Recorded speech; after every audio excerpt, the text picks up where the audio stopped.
Hare Krishna. I'd like to seek the blessings of all the devotees before discussing the subject matter of lessons from the life of Srila Madhavendra Puri.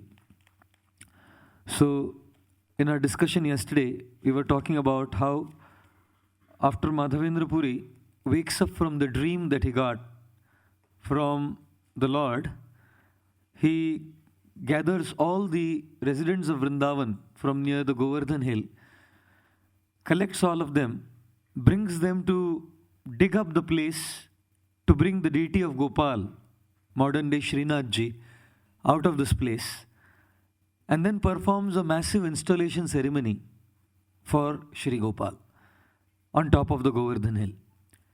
And we were discussing yesterday how service attitude towards the Lord is like iron filing. And enjoyer attitude that I am the enjoyer is like wood. The Lord is like a magnet. Just like a magnet will attract the iron filing, similarly the Lord is very much attracted by a service attitude. And just like a piece of wood will never be attracted to a magnet, similarly the attitude to enjoy can never be attractive to the Lord. And in elaborate detail we discussed yesterday of how Lord Ramchandra, after meeting Hanumanji for the first time, he never spoke to him for 4 full months. He spoke to Shurpanakha, a demoness.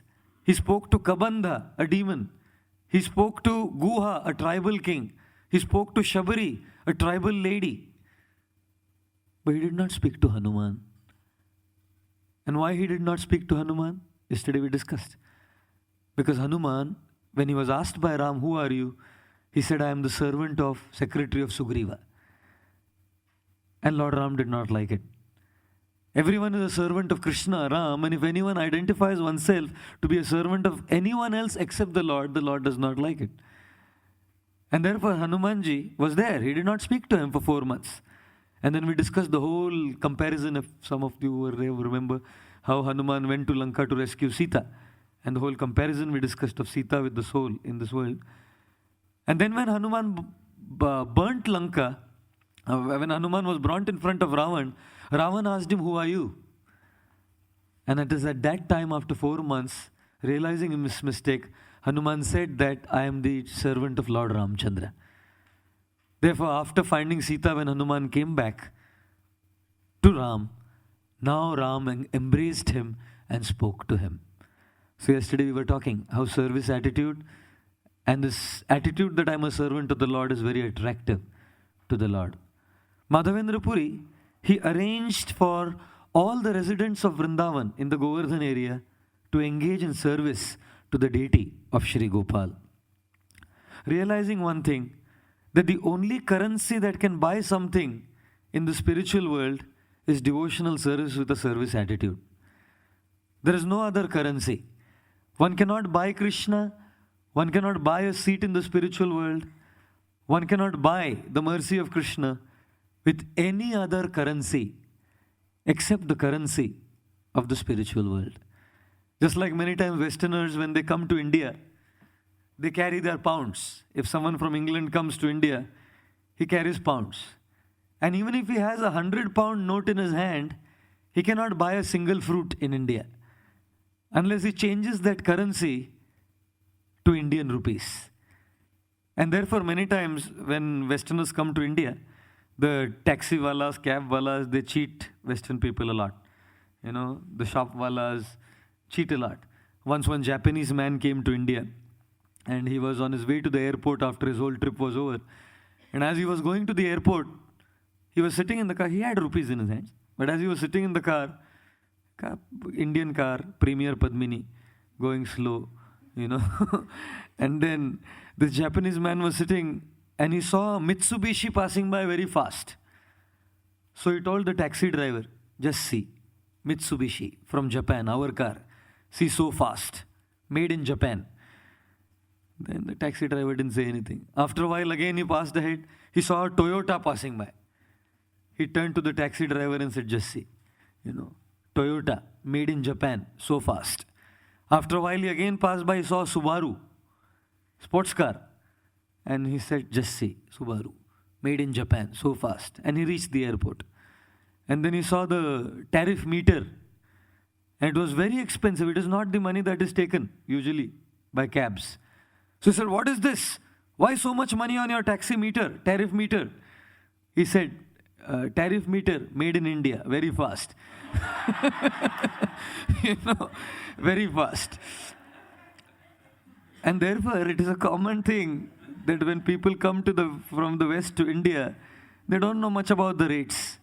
Even if they can change a pound into rupees, they usually cheated. I remember my first visit to London, and for whatever reason, whoever was come to pick was late. Myself and Radha Gopinath Prabhu came, and we were told it is a summer season. It was April. So when they told us it was a summer season, for us we had the idea of summer season in India. So I had some warm clothes, but that we had put inside the bag. And when it came off the airport, nothing. And my God, at the airport it was freezing. Freezing. And somehow, for whatever reason, the devotees were late. And the only money we had was some rupees. We didn't even have any pounds. Some rupees, and we were standing there half an hour in the freezing cold. For whatever reason, the devotees were late. Traffic or whatever. And I remember thinking I should make a call, phone call. And then I pulled out the little bag which I had to see the money in it. And it had all rupees, 1,000 rupee notes.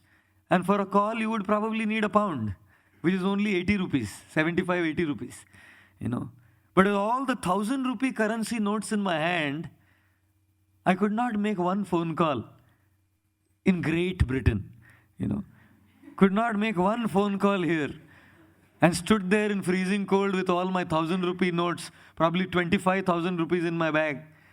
With 25,000 rupees, couldn't make one phone call, Because when we go to another country, we have to change what we have to the currency that is valid there. And so also, when we want to go to the spiritual world, nothing of this world can buy anything there. If I come from India to Britain, I have to change my currency.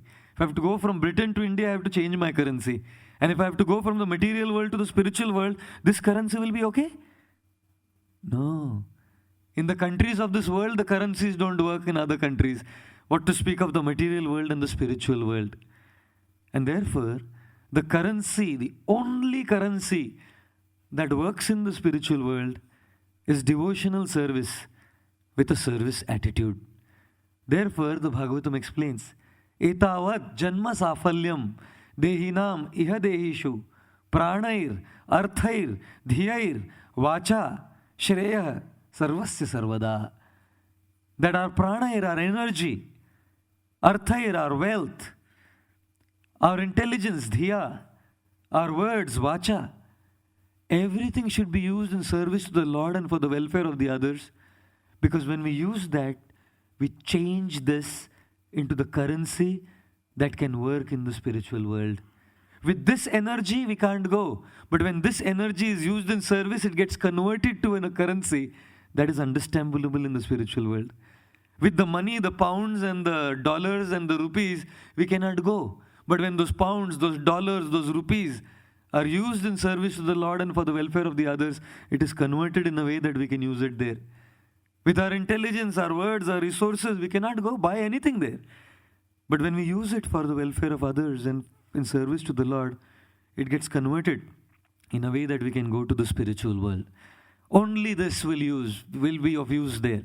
Devotional service. Every penny, every pound, every shilling, every word, every thought, every act, every deed can be converted in a currency that is understandable in Golok Vrindavan by service. Service to the Lord, service to His devotees, and service to all living beings at large. And therefore, Srila Prabhupada is Bhavanand Prabhu. And he told Bhavanand Prabhu, you are engaging in so much service, I assure you that you will be allowed in the spiritual world. He said, and when you come to the spiritual world, I shall take you by your hand, hold you by your hand, and bring you into a grove of Vrindavan. And I shall put you in front of Krishna face to face, and then I will leave. Only you and Krishna. Srila Prabhupada said, even I don't want to be there. It's a relationship between you and Krishna. You have done so much seva, converted that currency. Because of all of that service, I'll take you there. And then I'll just leave you alone with Krishna, and I shall leave. And then Bhavanand Prabhu asked Srila Prabhupada, but Prabhupada, when I come to the spiritual world, how will I recognize you? Prabhupada said, don't worry, that is my job, I'll recognize you. You don't have to recognize me, I will recognize you. And therefore, Madhavendra Puri, realizing this, engaged each and every single one there in Vrindavan according to their respective capacities to serve. He knew this is the only currency that will take them back. And therefore, for those who had tremendous wealth, he asked them for wealth to have the deity installation. For those who could cook, he engaged them in cooking. For those who could worship, he engaged them in worship. And like I was mentioning yesterday, Madhavendra Puri created a community of seva. A community of devotees means a community based on devotional service. Devotional service according to one's particular capacity. Everyone has a certain capacity. In Vrindavan we find here Madhavendra Puri engaging each person according to his propensity and his capacity. Of course, in India they pronounce it in different ways. One teacher called a father and said to the father, I've been teaching your son the word electricity for the last 2 weeks, but he just can't pronounce it right. So instead of electricity, he has been saying electricity. Constantly I've been training him, but he only keeps saying electricity. So the father said, what to do? That is his capacity. He can't help, that is his capacity. So whether we call it capacity or capacity, the fact of the matter is that Madhavendra Puri engaged every resident of Vrindavan in service to Sri Gopal according to his propensity and according to his capacity. And thus, His Holiness Devamrit Swami Maharaj, he was mentioning in one talk, he was saying that in the material world, our good fortune is others' misfortune. Somehow happens to be like this. If we become fortunate, we are becoming fortunate at the cost of someone else's fortune. Most often, if not always. If I get a job in a company, then someone else has lost that job because of my getting that job. So I have been crowned to become fortunate by getting that job, and that other person has become unfortunate. A man came to Microsoft Incorporation in Seattle, and he came up for a job of being a sweeper. That's all he knew. He didn't know much. Janitor. So one of the HR people, even for a sweeper, HR people had to interview. The HRM, a human resource manager, sat there and he interviewed. He said, yeah, you demonstrate how you will broom. So he demonstrated. He said, fantastic, no problem. You're doing a good job, we will give you a job. So can we have your email ID? He said, I don't have an email ID. He said, if you don't have an email ID, you don't exist for us. Get out of here. You won't get this job. So this man left. Of course, he was unfortunate. He lost a job. And because he lost the job, someone else was fortunate who had an email ID. He got the job. This man, when he came out of the Microsoft office, he was thinking, no, now what should I do? He only had $10 in his pocket. So he went and purchased a crate of tomatoes. This is a real story. He purchased a crate of tomatoes. And then he went and he started selling tomatoes house to house. And within 4 hours, he had made $60. He said, not bad after all. If I don't have, why should I depend on Microsoft? So he started selling tomatoes daily. Within a year's time, he had a retail shop of tomatoes. And within 5 years, he was the largest wholesaler of tomatoes in the entire United States of America. So then he decided, okay, let me do my insurance, medical insurance and business insurance. So he called an insurance broker, and the insurance broker saw his paper. He said, my God, you're amazing. Huh? So all this money and all that. He said, well, we'll sort it all out. Can we have your email ID? He said, I don't have an email ID. So the insurance broker said, sir, Without an email ID, you become such a big business magnate. Imagine if you would have had an email ID, what would you be? He said, a sweeper. I would be a sweeper if I would have had an email ID. And therefore, in this world, someone's fortune is always another's misfortune. Devamrit Maharaj was explaining. In a university, if someone stands first, someone is not going to stand first. The guy who stands first and gets the first rank in the university is making his fortune at the cost of someone else.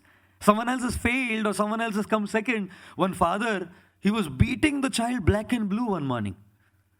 So one neighbor came and said, why are you beating your child so much?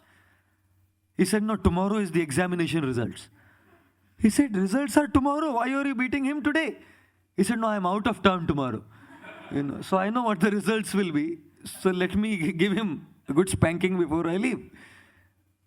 Someone's fortune always in this world comes at the cost of someone's misfortune.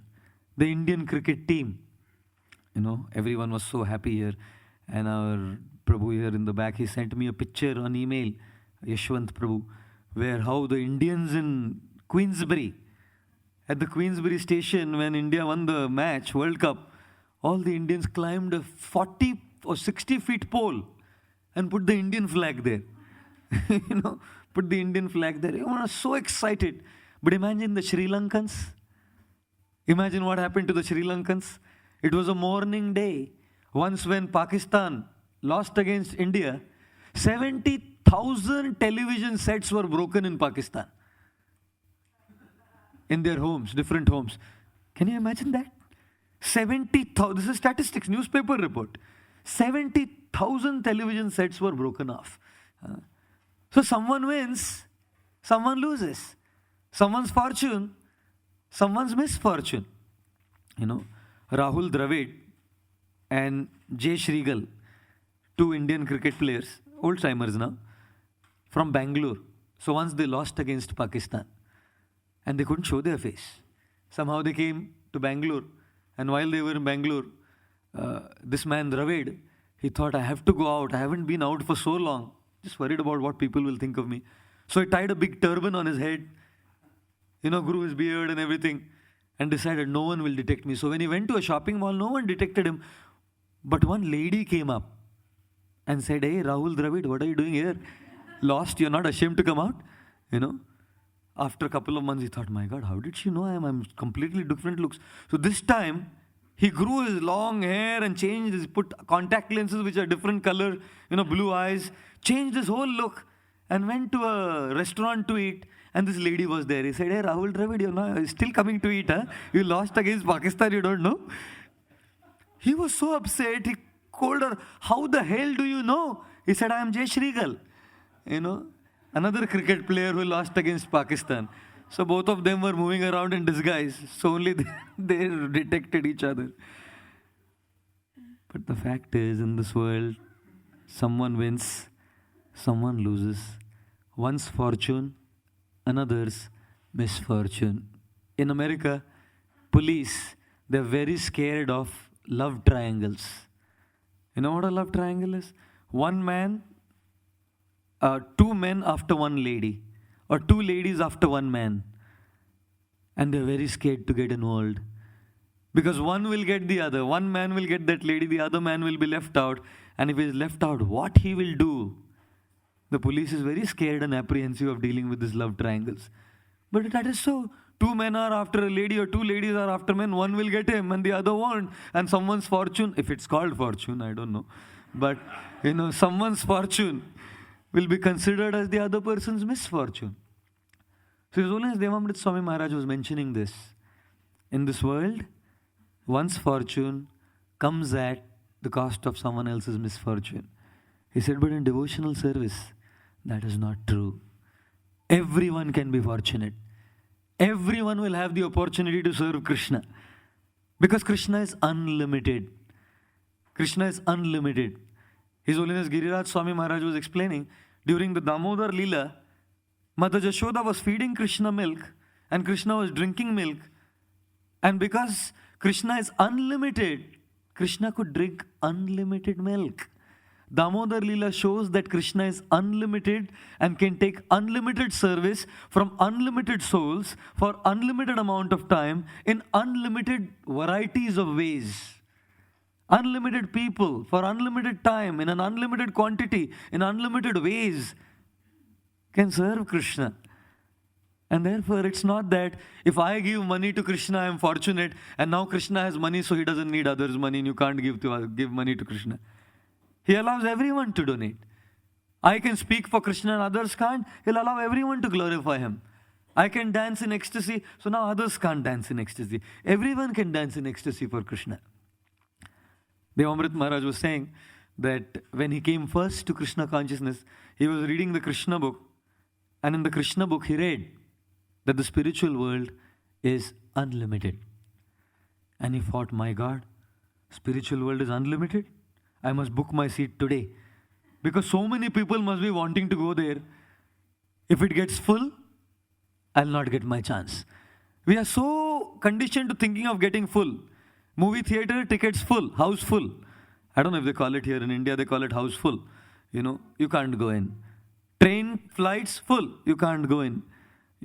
And therefore, the condition concept makes us think that if I go to the spiritual world, even that will become full.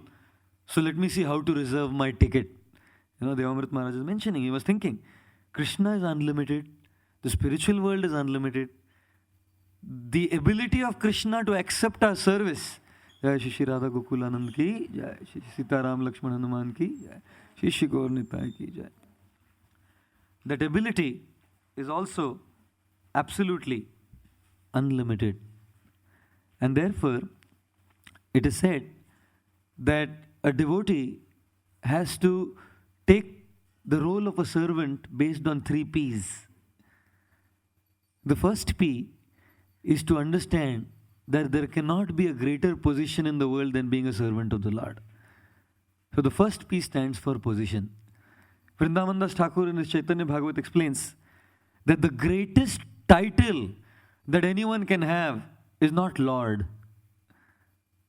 The greatest title that anyone can have is Das, a servant. Right. Srimati Radharani, it's quite interesting. If you analyze the names of our deities, they are Shri Shri Radha Gokulananda, Radha Landaneshwara, Radha Ras Bihari, Radha Gopinath. Krishna's names are all changing. But Srimati Radharani's name is constant. Krishna is called Gokulananda, Krishna is called Gopinath, Krishna is called Ras Bihari, Krishna is called Landaneshwara. Krishna's names keep on changing. But Srimati Radharani's name remains the same, Radha. Why? Because the word Radha comes from Aradhana. Aradhana means to worship, to serve, servant. Srimati Radharani has many other names. Many other names. But she does not want to be called by any other name. She does not like to be called by any other name because other names have many different connotations and meanings. She always wants to be called by the name Radha because that word Radha denotes her position as a servant of Krishna, to worship and to serve. And therefore, Srila Prabhupada would always say, in the name that we get, do not worry about the rest of it. Always remember the Das part. We can be very excited by how the name changes. And many times devotees go to their spiritual master before initiation and tell the spiritual master, Maharaj, I have this choice, if it's possible, please give me this name. And Srila Prabhupada would always emphasize, the most important part of a spiritual name is the Das.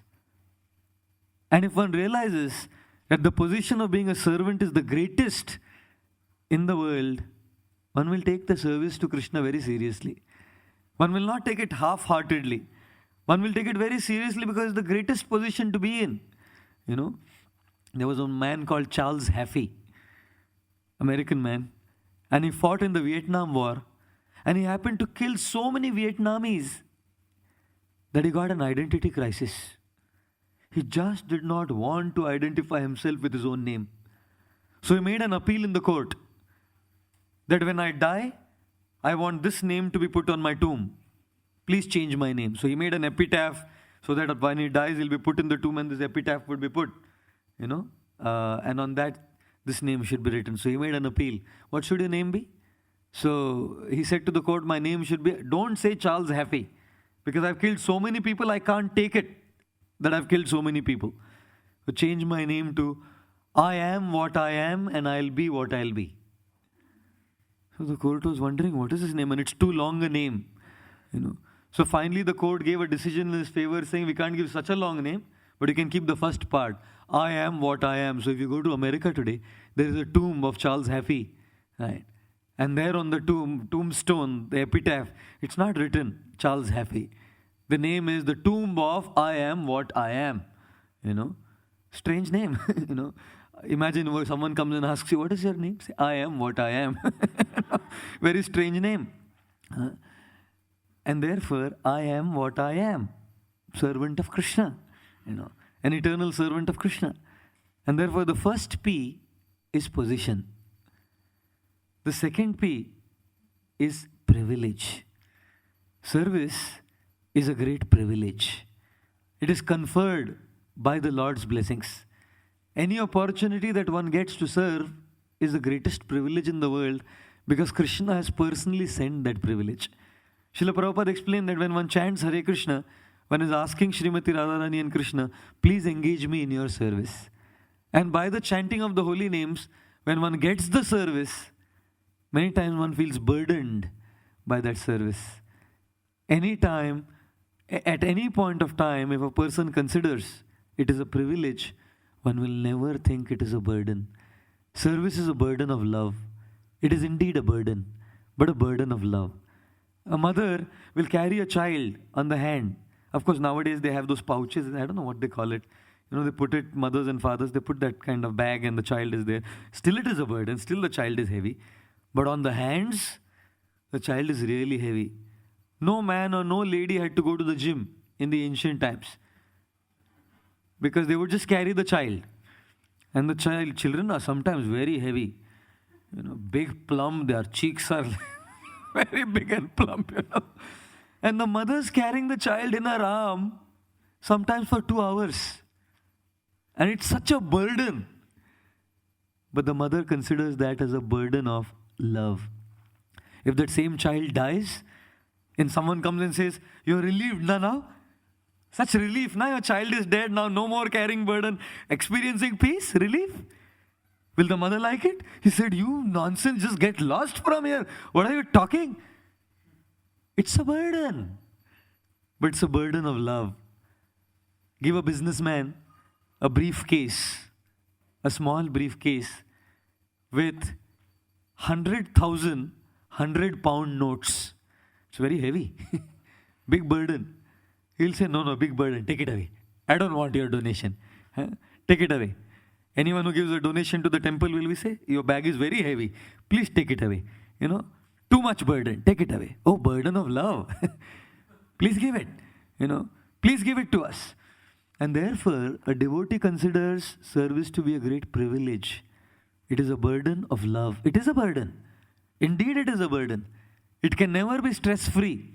If anyone thinks that outside in the world, people who are working in the corporate world, they are stressed and devotees are not stressed, they are in bliss, experiencing ecstasy, just crying tears of joy, and the hair is standing on end and the throat is choking up and they're having all smiles and all kinds of ecstatic symptoms. No. Devotional service is as stressful, if not more, sometimes more, as stressful. Because there is a burden. But that is a burden of love. And when it's a burden of love, that is very satisfying and joy-giving. Devotees, Prabhupada, once Prabhupada was sitting and a devotee, he went out and he saw a big mansion and came and told Prabhupada, I think we can have this mansion for a temple. Prabhupada said, how much money? And this is back in the 70s. This devotee said, only about $400,000, Srila Prabhupada. Prabhupada said, $400,000? Which means we'll have to work hard, collect so much money, so much anxiety, so much trouble, so much burden. Forget it. And the devotee was ecstatic.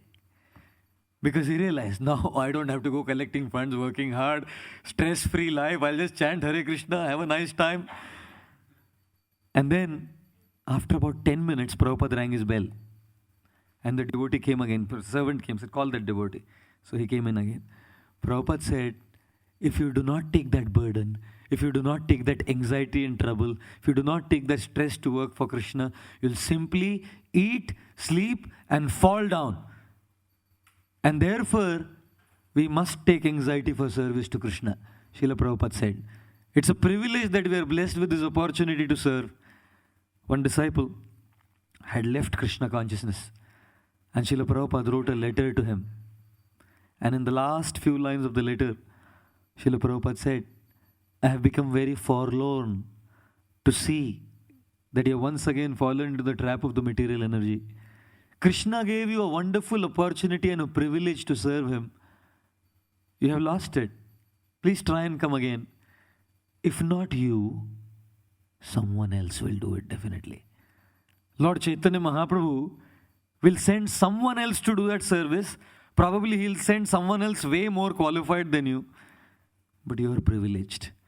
He has given you the choice to serve, given you the privilege to serve.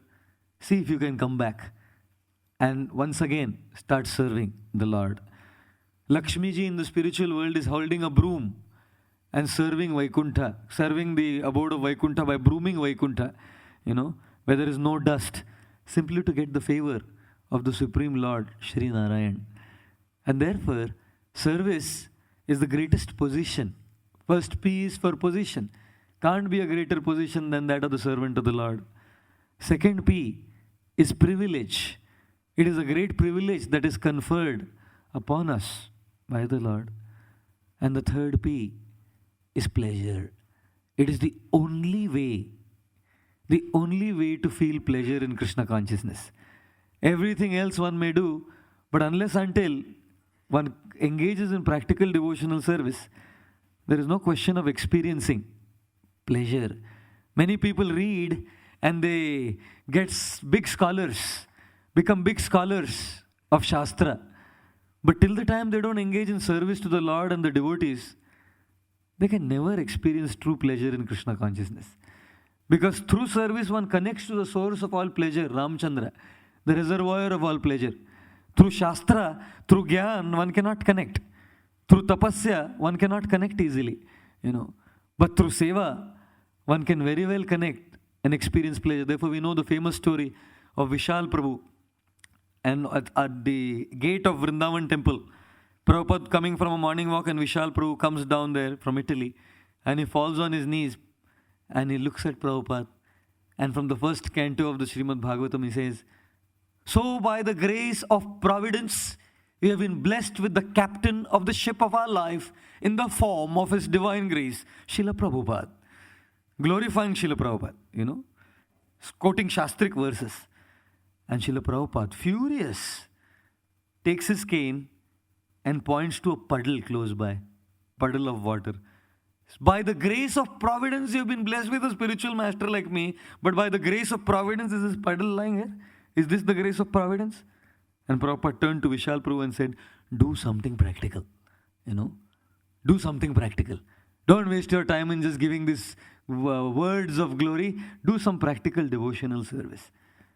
And therefore, when one realizes that devotional service, being a servant is the highest position, devotional service is the greatest privilege, and it is the only means to get the highest pleasure in Krishna consciousness, then one takes the opportunity to serve very seriously. If one doesn't focus on these three P's, then comes the next three C's. And what is the three C's? The first C is comparison, isn't it?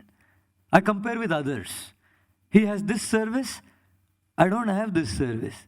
He has been given this much responsibility, I haven't been given this much responsibility. He gets this much facility, I don't get this much facility.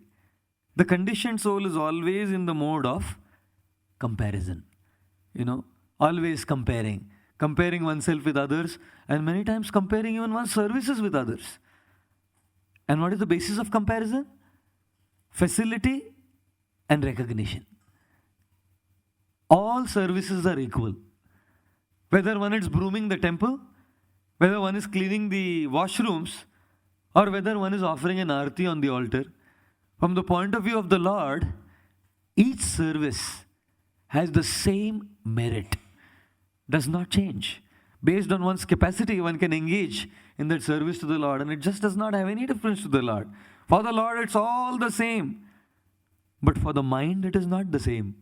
For the mind, it thinks one is sitting on the Vyasasana and giving a big talk and receiving so much recognition and facility, and I am there cleaning the washroom and no one even looks at me. No one even knows that I'm cleaning the washroom. No one even knows that, I'm doing this service. There's no facility that comes along. And therefore, many times, the mind of a sadhaka, practitioner, devotee, can put one in the comparison mode. This is a good service. This is a bad service. This is a higher service. This is a lower service. This is a better service. This is not so much better service. This service will gain me recognition. This service will only keep me in the background. So this comparison next leads to the second C. And the second C is complaining and cribbing. Rather than being grateful for the opportunity to serve, one gets in the mode of complaining. Constantly cribbing and complaining about the kind of service one has. Constantly cribbing and complaining about the burden one has to go through. Sometimes devotees will come and say, too much for me to do. I've been doing it for too long. Now at least change my service. Now at least give me something to do. Srimati Radharani has never wanted to change her service. She's been a cook and she's been a cook for all through. Of course, she does all services. She makes garlands and she does everything. But she's been a cook and she's satisfied being a cook. Absolutely satisfied being a cook. There are many other devotees who are doing many services for Krishna and she's never compared herself with anyone. Thinking that, she's doing this better service or he's doing this better service. In fact, she pushes other devotees to go close to Krishna. You do it better, na? You do it for him. I don't do it so well, you do it. Never complaining, never cribbing. Comparison leads to cribbing and complaining about, I lost that opportunity. I didn't have it. They didn't give it to me. I could have had it. But they don't understand. They don't understand how I'm a pure devotee. They just think that the other person is a pure devotee. They give him. And that complaining leads to the third C. And the third C is criticism. Criticism of the devotee who does that service. Actually, he does not know. Actually, he doesn't deserve. But he butters up the authorities. He always goes and does maska maring to the authorities. And therefore, aage karta rehta hai hamesha. Goes ahead, always saying, what can I do for you, Prabhu? Can I get you some Mahaprasad? Can I get you this? And that's why they got that service. Criticism about that devotee, criticism about the authorities, criticism about the spiritual master many times. Many times devotees criticize the spiritual master, that he doesn't have sense that he has given me this service. Doesn't he understand what is my talent? Doesn't he understand my situation? And is giving me this service, engaging me in such a service? Criticize the spiritual master and ultimately criticize Krishna, And therefore, if one doesn't focus on the 3 P's of position, privilege and pleasure, then one becomes a victim of the 3 C's: comparison, complaining and criticism, And when this happens, how to get out of this mentality? When one sees that others are doing good service, by the 3 T's, right? By the 3 T's. And the first T is to focus and understand, probably he has more talent than me in doing that service. Everyone has a different talent. Here in Vrindavan, all the different devotees who were being engaged by Madhavendra Puri had different talents. When the deity of Gopal had to be picked up, whom did Madhavendra Puri call? Some skinny weaklings? So many devotees were trying to lift Gopal, but Kaviraj Goswami calls him Mahabhari Thakur. Mahabhari means very heavy lord. And skinny weaklings cannot lift up. They can't lift themselves up. Thin devotees. So Madhavendra Puri did not call skinny people. He knew they don't have that talent. He called Maha Balishta Loka Ekatra Kariya. Maha Balishta. Very powerful, strong men he collected. You lift Gopal. And all the powerful men felt, wow, what a privilege. We got the seva to take Gopal on the Govardhan hill. And then he called someone who was not so strong, thin, skinny, but very Brahminical. Now you worship. The strong people knew that these people have the talent to worship. And those who were worshipping knew that the strong people have the talent to lift Gopal away. I can't do his job and he can't do my job. And therefore, when someone has a service which is apparently better than us, there is no better or lesser service. Every service is of the same merit, the same value to Krishna. But apparently to our vision, if someone has a better service which brings better facility and recognition on the material platform, then the first T that one must focus on is probably he has talent. A lot more talent than me in doing that.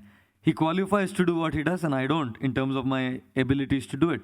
I am not Maha Balishta, therefore they don't call me to lift things. No one wants to lift things anyways, isn't it? You know? And then, if one finds that talent-wise that person is okay, I'm also okay, why didn't they give me then? I also can do this and he also can do this, but he was chosen, why not me? So the second T is trust. It's not just the talent. Many people have the talent. But that person also has to be trustworthy to get that service. When we see someone else getting that service better than us, first thing we should think is probably he's more talented than me in doing this.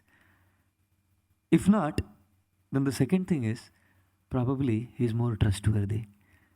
More trustworthy in terms of reliability, in terms of competence, in terms of character. Therefore, he's been given that service. And if someone sees that he's not even that much trustworthy, then comes the third T. And what is the third T? The third T is a test. It is a test to my faith. It is a test to my consciousness. Krishna is arranging that someone else gets that. Why? So that I be tested. So that my consciousness, my devotional service, my attitude be tested. Am I envious? Am I competitive? Or am I cooperative? Therefore, 3 P's, 3 C's, 3 T's of service. Right? 3 P's, what is service? The greatest position to have of servant. The greatest privilege conferred upon us. And the greatest pleasure derived from that service. If we don't focus on this, we come to 3 C's. Comparison with others for what they do. Therefore, complaining that I lost the opportunity. They are partial to me. And then leading to criticism of Krishna, of devotees, of authorities, of Vaishnavas. And to avoid this, when we see others having more responsibility and service than us, we follow the 3 T's. First, that he probably has more talent. Second, he probably is more trustworthy. Third, probably it is a test that Krishna has sent me to see how I react, how I respond, what is my attitude. Do I become envious, competitive, critical? Or do I become grateful, cooperative, assisting? Right. And therefore, in Vrindavan, on the Govardhan hill, Madhavendra Puri created a community of people with so many different talents and capacities, each one engaged in service to Sri Gopal, everyone satisfied because they were all cooperative with each other. The way to be satisfied is cooperation. The garland that Krishna wears, Gokulananda wears, is a garland with variety of flowers. If the same colored flower in that garland, it's very monotonous. There's blue, there's green, there's yellow, there's red. Multiple colors in the garland. And that variety makes Gokulananda very pleased. So community of devotees is a garland of devotees on Gokulananda. With multiple talents, multiple abilities, and when everyone cooperates together, it's a beautiful garland as an offering to Sri Krishna. When Lord Krishna appeared in this world, he appeared in a very interesting way. Krishna appears to create cooperation. And many times when Krishna appears in our life, we choose not to cooperate. When Krishna appeared, just the day he was appearing, Janmashtami day, the Srimad Bhagavatam commentaries on the 10th canto explain that all the sages were sitting in meditation and offering suman to Krishna. What does suman mean? Man means mind. And Suman means good mind. Putra means son. And Suputra means a good son. Similarly, Man means mind. And Suman means a very good mind. So all the sages were sitting there and offering their great mind, their clean mind to Krishna. Suman. All the demigods thought our minds are not clear like the sages. We have some desires in our heart. The sages don't even want to lord it over, but many of us want this position of being a demigod. What should we offer to Krishna? Even they decided to offer Suman. And in Sanskrit, Suman means flowers. So whereas the sages were offering their mind, Suman, the demigods were offering their flowers. So the Gandharvas saw this. And they thought the sages are offering their minds and the demigods are offering flowers for Krishna to come in this world. What should we offer? They realized we don't have a clean mind and we don't have flowers. We have a voice. So the Gandharvas started singing on the occasion of Krishna's appearance. And as the Gandharvas started singing, the Apsaras saw this. And when the Apsaras saw this, they realized, hey, they are singing. We don't have a good mind. We don't have flowers. And we don't have a good voice. Sometimes like me singing. We sing, you know.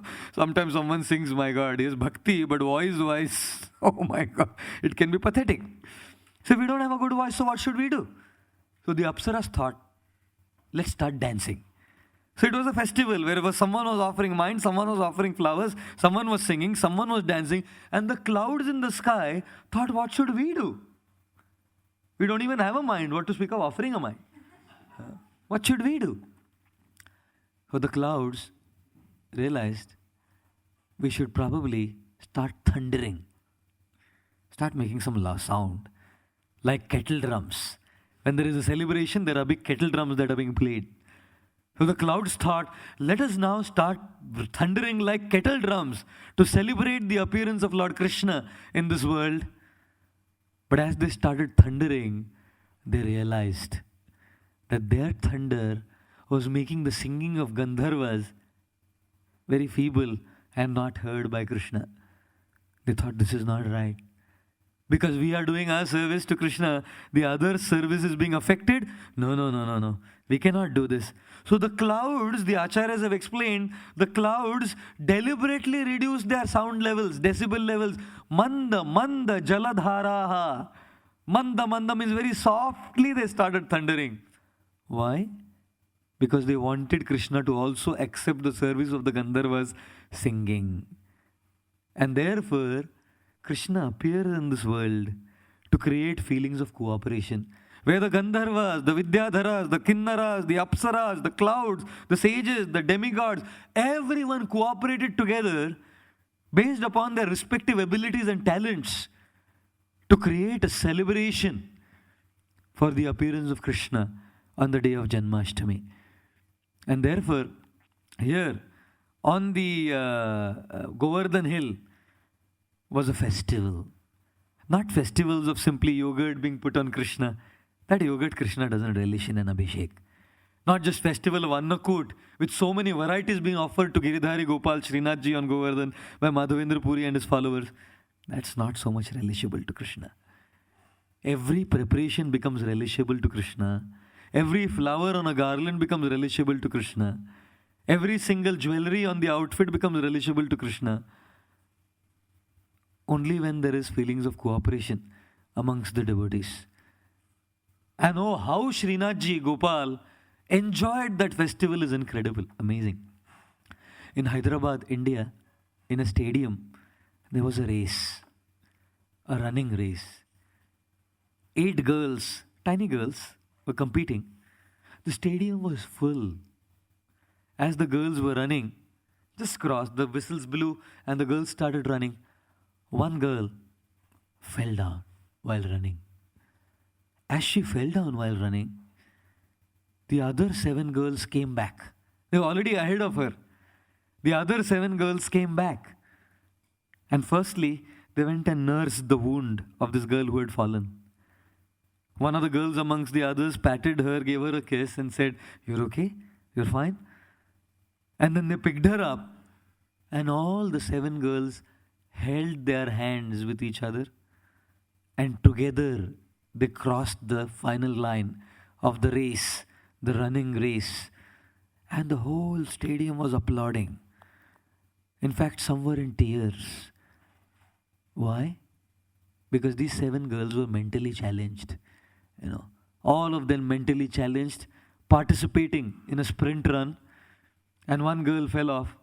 And even mentally challenged girls, probably because they were mentally challenged, they understood cooperation is important and teamwork is important.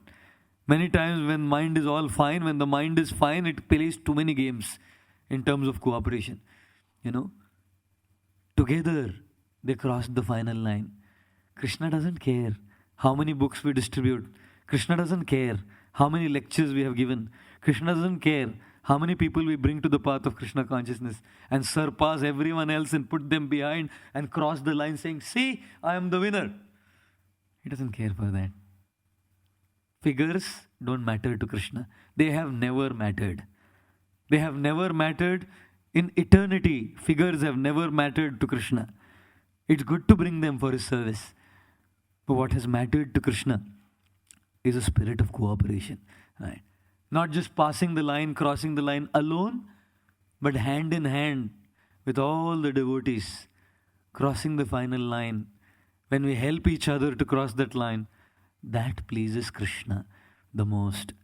The success of Madhavendra Puri was creating a community like that at Govardhan, where everyone was satisfied with his respective service, not comparing, not complaining, not criticizing, but cooperating with each other to satisfy Shri Gopal. And in the verse we are reading today, Krishnadas Kaviraj Goswami explains, it was such a massive festival at Govardhan Hill. Ekadina udyoge aiche mahotsava kaila ekadine. In one day. It was all organized in one day. If we have the right people, with the right motives, the right abilities, the right attitudes, and if we have the empowerment of Krishna, nothing is impossible. One day is sufficient. Ekadine udyoge aiche mahotsava kaila. In one day, he celebrated such a festival. Gopala prabhave anne na janila. Others could not understand. People around were bewildered. People just could not understand. Anne na janila. How is this possible? In one day, the deity is removed, the deity is brought up, the deity is given abhishek, and a festival that was never held in ages after Krishna performed the Annakut ceremony was held by Madhavendra Puri. How? Gopala prabhave, by the empowerment of Shri Gopal. All the devotees were cooperative, Gopal empowered. Krishna empowered them in such a way that within one day, there was a massive festival that took place, And therefore, in Bombay, they have this sea-link road which links where we live to a certain area. You can avoid 29 traffic lights by going by that sea-link road now in Bombay, which means about an hour's time saved. You have to pay toll, of course. That bridge is about 5.6 kilometers long.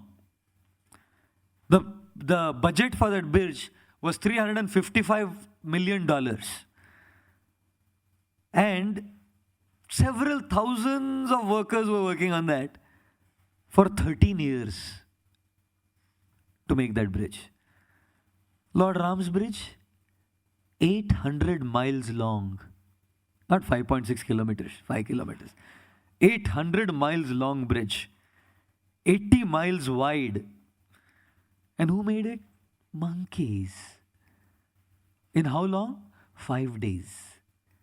No bridge in the history of creation that long has been made in 5 days. And everyone gets bewildered. How? How is it possible? But by the empowerment of the Lord, Madhavendra Puri can arrange a festival in one day. The monkeys, who are monkeys after all, can be empowered to make a bridge in 5 days. And Arjuna, as Prabhupada quotes in this purport, can win the war in 18 days. In 18 days' time, Arjuna could win the battle. Against whom? Against 18 Aukshahini divisions of soldiers, his own Narayani Sena. 5 Pandavas with a few people could win. How? Gopala Prabhave, by the empowerment of Krishna. And therefore, by the empowerment of Krishna, anything is possible. You know how much time did it take to start the Gaudiya Math? Do you know how much time it needed to register the Gaudiya Math? After we've decided we should have a Gaudiya Math, Bhaktisiddhanta Saraswati Thakur Prabhupada decided we should have a Gaudiya Math. And after the decision, how much time it took? 5 hours. Within 5 hours. After Srila Bhaktisiddhanta Saraswati Thakur decided we should have a Gaudiya Math, in 5 hours the Gaudiya Math was registered as a legal organization in Kolkata. You know how? When Bhaktisiddhanta Saraswati Thakur was in Mayapur, Navadvip, 1908, and he was trying to do his 192 rounds daily. And one man called Kunja Bihari Vidyabhushan, who later became Bhaktivilas Tirtha Maharaj, he came to Kolkata. He had heard of Bhaktisiddhanta Saraswati Thakur. He said, I'm looking for this Vimal Prasad, this Siddhanta Saraswati. Where is he? So people in Navadvip said, whenever you find a madman running around on the banks of Ganga, chanting Gaur, Gaur, Nitai, Nitai, understand, he is that Siddhanta Saraswati. You know. So this man was looking for Siddhanta Saraswati Thakur. And Bhaktisiddhanta Saraswati Thakur is running on the banks of the river Ganga saying Gauranga, Nityananda, Gauranga, Nityananda, and chanting 192 rounds daily. And this Kunja Bihari Vidyabhushan came to Bhaktisiddhanta Saraswati Thakur and said, Swamiji, I want to start a spiritual organization in Kolkata. Do you want to come? You can start. So what spiritual organization? He said, Sankirtan Mission of Chaitanya Mahaprabhu I want to start. Kunja Bihari Vidyabhushan said. At Sankirtan Mission, why go to that sinful city Kolkata? Sankirtan is in Navadvip. Can't you see? Lord Chaitanya, see he dancing. Bhaktisiddhanta Saraswati Thakur is telling Kunja Bihari Vidyabhushan, why you are taking me to Kolkata? Sankirtan is here. See Lord Chaitanya is dancing. See Nityanand Prabhu how he is joining Lord Chaitanya and dancing. You go. Get out of here. I don't want to come to Kolkata. Why all this nonsense going to this sinful city? Here is the Sankirtan mission. Let me participate in the Sankirtan mission here. And he continued chanting every day.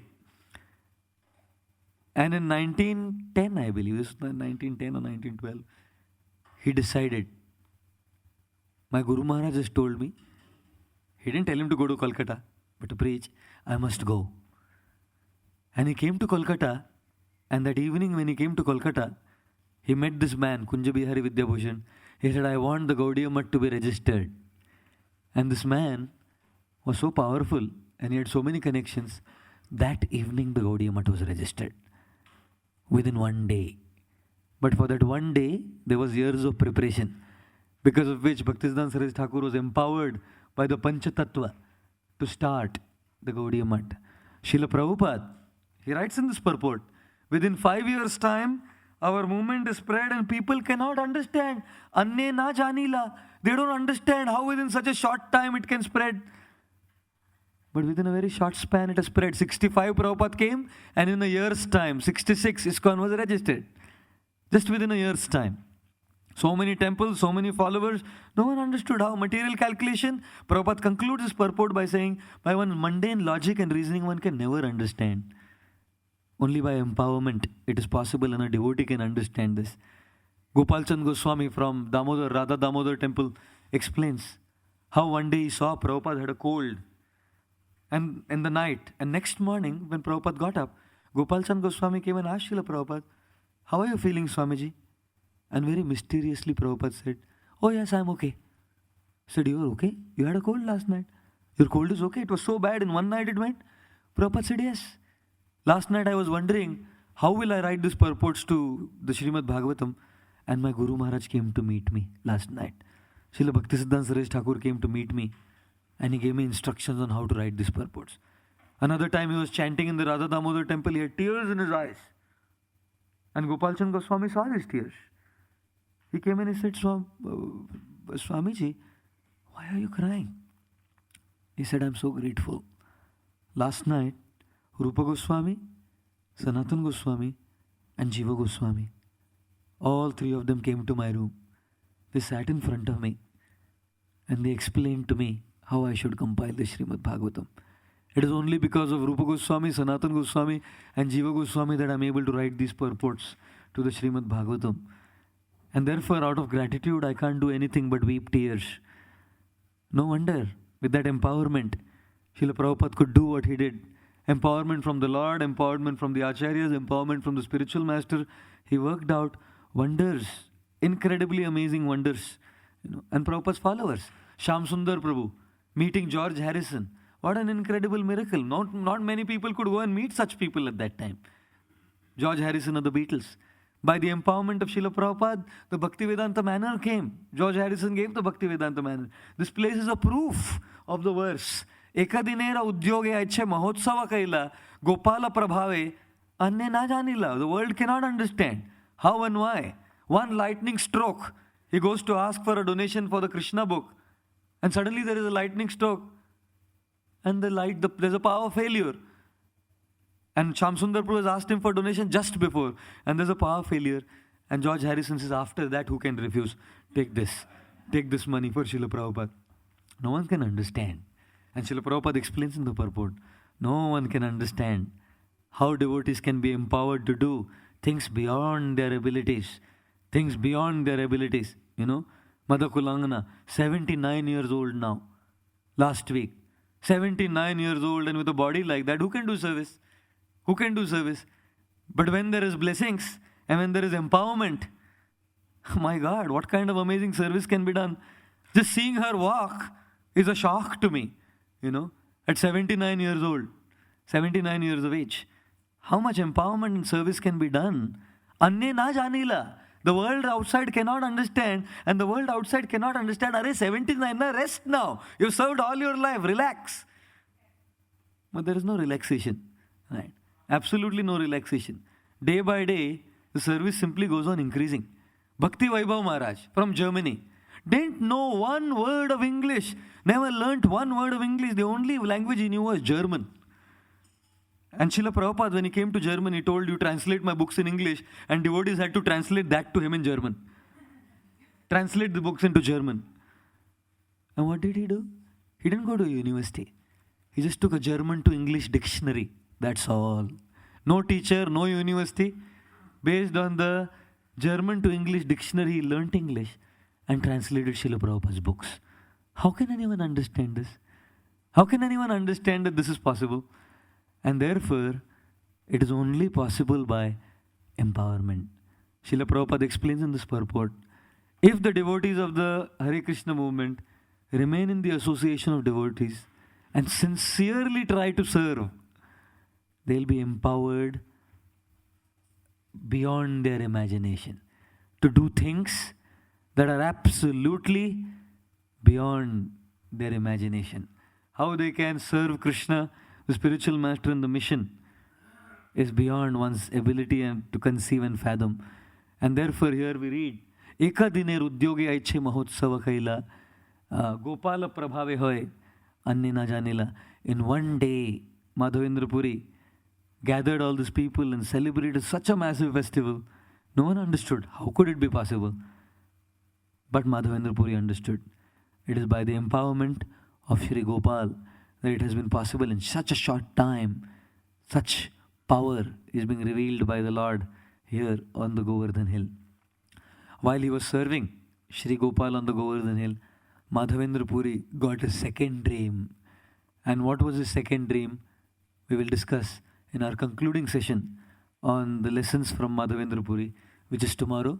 We'll conclude this. We will discuss his second and his third dream. The first dream was, Krishna came in his dream and said, I have been here in this kunja, hidden in this, under the ground, please pull me out. And Madhavendra Puri did it. And the second and the third dream that Madhavendra Puri got, and the lessons from these dreams we will discuss tomorrow morning. And in conclusion, we will summarize all the different lessons we learnt from all the 6 classes on lessons from Shripad Madhavendra Puri. Wish to thank all of you very, very much. Thank you very much. Hare Krishna. जय श्री चैतन्य चरितामृत की जय, श्रील माधवेंद्रपुरी पाद की जय, श्रील कृष्णदास कविराज गोस्वामी पाद की जय, श्रील प्रभुपाद की जय, गौर भक्त वृंद की जय, निताय गौर प्रेमानंदे। हरे हरि बोल, हरे कृष्ण।